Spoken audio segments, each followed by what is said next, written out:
పక్కన పెడితే ఇలాంటి మాట్లాడినందుకు ఈ మాటలు సపోర్ట్ చేసేటువంటి స్త్రీల గురించి నాకు బాధ అనిపిస్తుంది.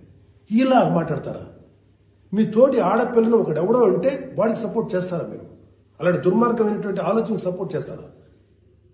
కమన్ మా బయటకు వచ్చి ఓపెన్ చేయండి, మీ మౌత్, మీ వాయిస్ ఓపెన్ చేయండి, ఫైట్.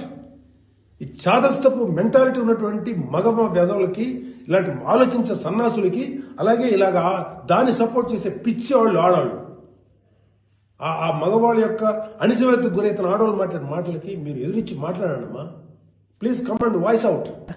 ఎందుకంటే నా ఇష్టం, నేను డ్రెస్ వేసుకున్నాను, నువ్వెవరు అడగడానికి లేదా నువ్వెవరు దాని గురించి కామెంట్ చేయడానికి మాట్లాడడానికి అనేసి అంటున్నారు కదా. వేసుకొని వచ్చి ఒక పబ్లిక్లో తిరగడానికి లేదా ఒక పబ్లిక్ ఫోరంలో ఫోటోలు కానీ వీడియోలు కానీ పెట్టడానికి మీకెంత హక్కు ఉందో, నువ్వు వేసుకున్న డ్రెస్సు కరెక్ట్గా కానప్పుడు, అభ్యంతకరంగా ఉన్నప్పుడు, కొంచెం వల్గర్గా ఆక్వర్డ్గా ఉన్నప్పుడు దాని గురించి కామెంట్ చేసే హక్కు లేదా దాని గురించి మాట్లాడే హక్కు కూడా వాళ్ళకు ఉంటుంది కదా.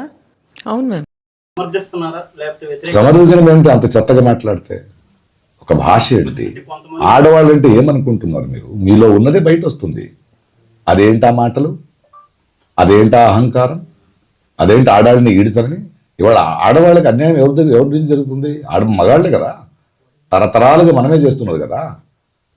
మీరు వేదిక మీద మాట్లాడుతున్నప్పుడు మీకు ఉండాలి. సరే, ఆయన క్షమాపణ అడిగాడు, బట్ ఒక సంస్కారాలు బలిదారు కదా. ఇప్పుడు ఆమెను ఆంటీ అన్నాడు అంటే వాళ్ళ భాష చూడండి. వాళ్ళకి ఆడవాళ్ళ బాడీ పార్ట్స్ తప్పితే తెలుగు రాదు వాళ్ళకి.